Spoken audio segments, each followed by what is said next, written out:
Welcome back students. हम लोग जो है एनसीईआरटी रीड अलोंग एक्सरसाइज कर रहे थे क्लास 11th की एनसीईआरटी के पार्ट 2 में फ्लूइड मैकेनिक्स यानी मैकेनिक्स ऑफ फ्लूइड्स में लास्ट लेक्चर में हमने समझा स्ट्रीमलाइन फ्लो और turbulent flow, laminar flow and turbulent flow, इन दोनों को हमने समझा। अब आज के लेक्चर में हम बात करेंगे द मोस्ट इम्पॉर्टेंट, जो कि 11th क्लास के एग्जाम में तो हर साल फाइनल एग्जाम में ये सवाल आता ही आता है, यानी श्योरिटी के साथ आता है, और वो है बर्नौलीज प्रिंसिपल। सो आर्टिकल 10.4 हम पढ़ने जा रहे हैं, Bernoulli's principle, the most important principle of fluid mechanics.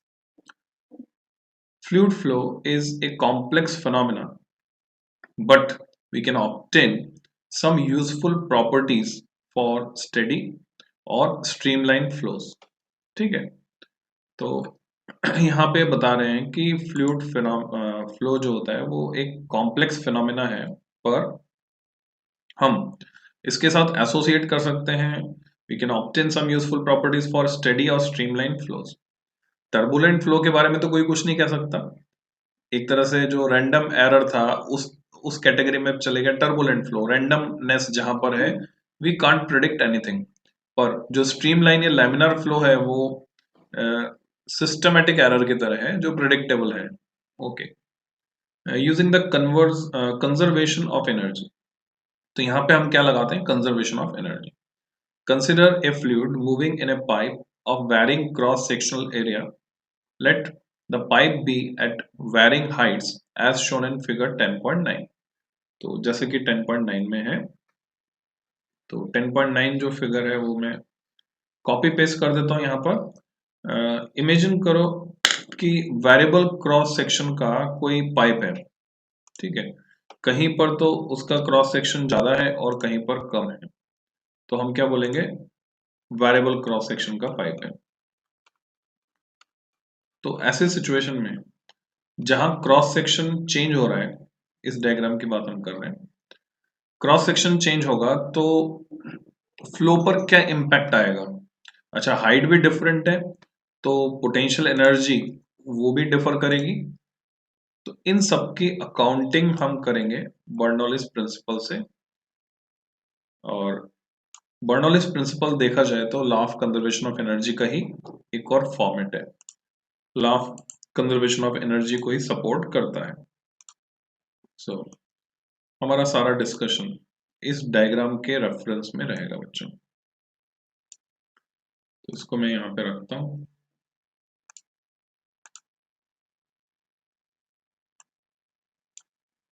थोड़ा छोटा कर लेते हैं हम, जिससे कि साइमल्टेनियसली चला सकें। Not is okay. सो हम डिस्कस कर रहे थे इस डायग्राम के रेफरेंस में यहाँ पर figure 10.9।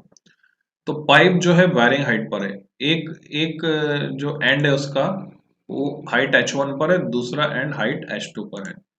We now suppose that an incompressible fluid, इस पे गौर करें बच्चों, ये जो शब्द है यानी ये शर्त है, कंडीशन ऑफ एप्लीकेबिलिटी। फ्लूइड कैसा होना चाहिए, इनकम्प्रेसिबल, जिसे कंप्रेस ना किया जा सके, तो इसकी कंप्रेसिबिलिटी होनी चाहिए जीरो। तो कंप्रेसिबिलिटी जिसकी जीरो होती है उसकी बल्क मॉडुलस हो जाएगी infinite. Is flowing through the pipe, यानी जब ये फ्लो करेगा तो इसकी डेंसिटी में कोई चेंज आने वाला नहीं है। In a steady flow it's velocity must change as a consequence of equation of continuity. जो हमने पढ़ा था a1 v1 equal to a2 v2, तो जहां एरिया ऑफ क्रॉस सेक्शन ज्यादा होगा वहां वेलोसिटी कम हो जाएगी, और जहां एरिया ऑफ क्रॉस सेक्शन कम होगा वहां वेलोसिटी बढ़ जाएगी। आपने गौर किया हो तो एक गलत टर्म का हम इस्तेमाल करते हैं, जैसे गार्डन में पानी देते वक्त अगर हम चाहते हैं कि पानी दूर तक पहुंचे तो हम अंगूठा लगा देते हैं पाइप के आगे, उससे हम उसकी ओपनिंग को कम करते हैं, या जेट नोजल जोड़ते हैं आगे, उससे एरिया ऑफ क्रॉस सेक्शन कम होता है। और सामान्य बोलचाल की भाषा में हम बोल देते हैं कि प्रेशर नहीं आ रहा तो हमने प्रेशर बढ़ा दिया। एक्चुअली प्रेशर नहीं बढ़ रहा है बच्चों, वेलोसिटी बढ़ रही है। एरिया ऑफ क्रॉस सेक्शन कम हो रहा है तो वेलोसिटी बढ़ जाती है जिससे पानी दूर तक जा पाता है। तो ये एक मिसकंसेप्ट है जो डे टू डे लाइफ में हम यूज करते हैं। तो एक्चुअल में एरिया ऑफ क्रॉस सेक्शन और वेलोसिटी का सीधा सीधा रिलेशन है जो हमें इक्वेशन ऑफ कंटिन्यूटी से मिलता है। So in compressible fluid steady flow में flow rate's velocity must change as a consequence of equation of continuity. A force is required to produce this acceleration. अब वो जो velocity बढ़ रही है, accelerate हुआ है fluid, तो force तो चाहिए, which is caused by the fluid surrounding it. वो कहाँ से आ रहा है? आसपास का fluid ये provide करता है. The pressure must be different in different regions. Bernoulli's equation is a general expression that relates the pressure difference between 2 points in a pipe to both velocity changes यानी kinetic energy में change and elevation height changes यानी potential energy में change। तो इसको हम accommodate कर सकते हैं और बर्नौली प्रिंसिपल के थ्रू इसको हम समझ सकते हैं। कैसे देखते हैं। The Swiss physicist Daniel Bernoulli developed this relationship in 1738. तो 17th century की बात ये हो रही। Consider the flow at two regions, one that is BC and two that is DE. तो यहाँ पर आप देख रहे हैं ये रीजन है BC, ये रीजन है DE। तो अगर हम कंसिडर कर रहे हैं BC और DE के थ्रू फ्लो को, consider the fluid initially lying between B and D। B से लेकर D तक का जो फ्लूइड है उसकी बात करें in an infinitesimal time interval delta t, this fluid would have moved suppose v1। मेरे को लगता है कि b और d के बीच में नहीं बात करेंगे हम, शायद b और c के बीच में, this should be c I think. अभी आगे क्लियर हो जाएगा, डिस्क्रिप्शन में हो सकता है मिसप्रिंट हो। ओके, b और d की ही बात कर रहे हैं, ठीक है। तो b और d, it is d। Actually कैसे कि यहाँ ये जो एंट्री पॉइंट है वो B है और यहाँ इस क्रॉस सेक्शन का एंट्री पॉइंट D है, तो इस रेफरेंस में हम बात कर रहे हैं, तो B एंड D है। Okay, in an infinitesimal time interval, बहुत छोटा time interval delta t, this fluid would have moved v1 velocity से चल रहा है स्पीड से B पर और v2 से चल रहा है D पर। तो यहाँ पर चलेगा v1 इंटू डेल्टा टी, जैसा आप इस डायग्राम में देख पा रहे हैं, और यहां मूव करेगा v2 into delta t. Then fluid initially at B has moved a distance v1 delta t to C और C तक पहुंचा। v1 delta t is small enough to assume constant cross section along BC। इतना छोटा होना चाहिए कि B से C तक क्रॉस सेक्शन पूरा सेम है, ऐसा हम मान सकें। In the same time interval delta T, उतने ही समय में the fluid initially eight D, जो शुरू में D पर था, मूव्स टू E तक पहुंचता है a distance equal to v2 delta t, और यहाँ पर भी हम क्रॉस सेक्शन यूनिफॉर्म मानेंगे इतने से इंटरवल के लिए। Pressures p1 and p2 act as shown on the plane faces of areas a1 and a2। यहाँ p1 है और यहाँ पर प्रेशर p2 है। Area a1 and a2 binding the two regions. The work done on the fluid at left end, ये है left end BC, is W1 equal to, कितना work हुआ, W1 equal to P1 A1 V1 delta T। कैसे, इसको समझ लीजिए। Velocity में नीचे टाइम आ रहा है, अगर आपको याद आ रहा हो प्रेशर इनटू वॉल्यूम, या थर्मोडायनेमिक्स में हम इसको पढ़ेंगे बच्चों, प्रेशर को वॉल्यूम से मल्टीप्लाई कर दिया जाए तो जो डायमेंशन बनती है वो किसकी बनती है। देखो, प्रेशर होता है newton per metre square, pressure is newton per metre square, unit किसकी बनेगी वो देखते हैं। वॉल्यूम होता है मीटर क्यूब, तो ये बनता है न्यूटन इंटू मीटर, क्योंकि मीटर स्क्वायर से मीटर स्क्वायर कट गया। Newton into metre F dot S, यानी ये किसके इक्विवेलेंट है, जूल के इक्विवेलेंट है। तो वर्क या एनर्जी की डायमेंशन बनती है। सो W1 is how much, P1 A1 V1 delta T। ये जो वॉल्यूम था उसी को हम ऐसा लिख सकते हैं area into velocity into time, क्योंकि वेलोसिटी में आएगा delta L upon delta T. Delta L को मल्टीप्लाई करेंगे ए वन से तो वो होगा वॉल्यूम अपॉन डेल्टा टी, और इंटू डेल्टा टी, वो डेल्टा टी कट जाएगा। So it becomes P1 delta V. Since the same volume delta V passes through both the regions, क्योंकि जितना पानी एंटर कर रहा है कंटिन्यूटी उतना एग्जिट करेगा। From the equation of continuity हम ये कह सकते हैं the work done by fluid at the other and DE is W2, वो हो गया P2 A2 V2 delta T या P2 डेल्टा V। अब डेल्टा V तो दोनों जगह सेम है, और the work done on the fluid is minus P2 delta V। अब ये पॉजिटिव नेगेटिव साइन को समझ लीजिए। यहां पर जो वर्क डन है ऑन द फ्लूइड, फ्लूइड को एंटर करा रहे हैं, ठीक है, वो वर्क डन है ऑन द फ्लूइड। और यहाँ फ्लूइड खुद वर्क कर रहा है बाहर निकलने के लिए, तो उसकी एनर्जी कम हो रही है। फ्लूइड खुद बाहर निकलने के लिए वर्क कर रहा है, उसकी एनर्जी कम हो रही है, इसलिए minus P2 delta V। So the total work done on the fluid is W1 minus W2, means P1 minus P2 into delta V. Part of this work goes into changing the kinetic energy of the fluid, and part goes into changing the gravitational potential energy, क्योंकि height भी change हो रही है यहाँ पर। If the density of the fluid is raw and delta m mass हो गया volume into density, तो ये volume है A1 B1 delta T, और ये density raw, तो ये बन गया raw delta V is the mass passing through the pipe in time delta T। बच्चों ये एक्सरसाइज आपको लिखकर करनी होगी, है ना, मैं समझा तो रहा हूँ पर साइमल्टेनियसली कॉपी लेकर आप लिखेंगे, वीडियो को रिवाइंड कर लीजिए और लिखेंगे तो बात बनेगी।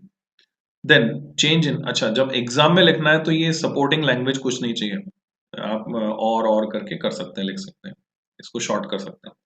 Change in gravitational potential energy is, वो निकालते हैं, तो यहाँ H1 हाइट है, यहाँ H2 हाइट है, तो mgh, m की जगह तो क्या आ गया रॉ g डेल्टा v।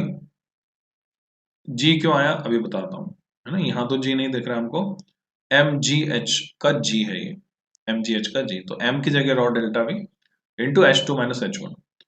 तो ये हुआ चेंज इन पोटेंशियल एनर्जी, ऊपर वर्क डन है। चेंज इन काइनेटिक एनर्जी हम निकाल लेते हैं फिर रॉ के फॉर्मेट में, तो डेल्टा के इज हाफ टाइम्स रॉ, हम चाहे तो मास के फॉर्मेट में निकाल सकते हैं, रॉ डेल्टा वी, ये मास की जगह हाफ m v स्क्वायर, तो v2 square minus v1 square, difference निकालना। We can employ the work energy theorem जो हमने चैप्टर 6 में पढ़ी थी, to this volume of the fluid and this yields work energy theorem. अगर मैं यहाँ पे लगाता हूँ तो work done equal to change in kinetic energy. So ये आ गया वर्क डन, ये change in kinetic energy plus change in potential energy, क्योंकि उन दोनों का भी आपस में रिलेशन है, तो change in kinetic energy plus change in potential energy. We now divide each term, अब हम क्या करते हैं डेल्टा वी से डिवाइड कर देते हैं सभी को। डेल्टा वी से डिवाइड किया तो यहाँ P1 माइनस P2 रह गया, और half rho V2 minus V1 square rho g H2 minus H1। इसको हम डिफरेंट फॉर्मेट में लिख सकते हैं। ब्लू बॉक्स की बात अभी बाद में करते हैं बच्चों, हम पहले इसको कंप्लीट कर लेते हैं। So what we gate,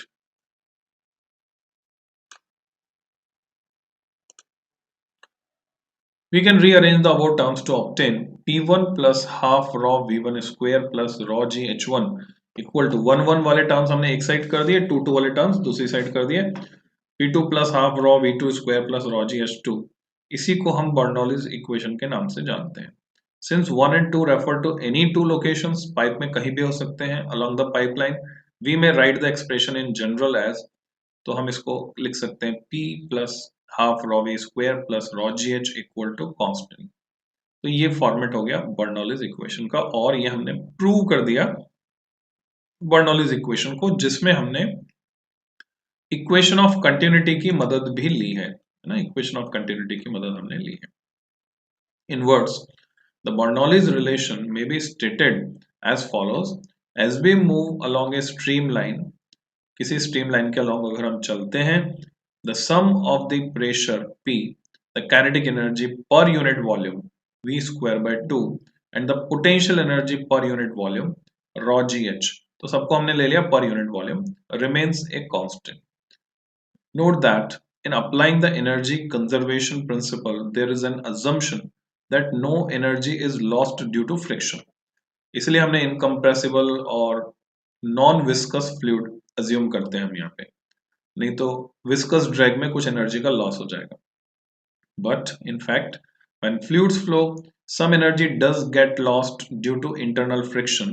This arises due to the fact that in a fluid flow, the different layers of fluid flow with different velocities. These layers exert frictional forces on each other, एक दूसरे को रोकने की कोशिश करेंगे, resulting in a loss of energy, क्योंकि उनके बीच relative motion हो रहा है. This property of fluid is called viscosity. यहाँ से शांता हिंदी में कहते हैं viscosity का जन्म होता है, and is discussed in more detail in a later section. The lost kinetic energy of the fluid gets converted into heat energy.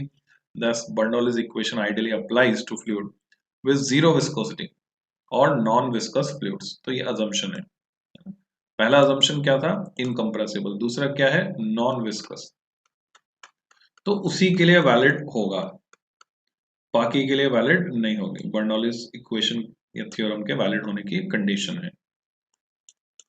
Restriction on application of Bernoulli theorem is that the fluid must be incompressible, as the elastic energy of the fluid is also not taken into consideration. खींचा नहीं जा सकता इनको.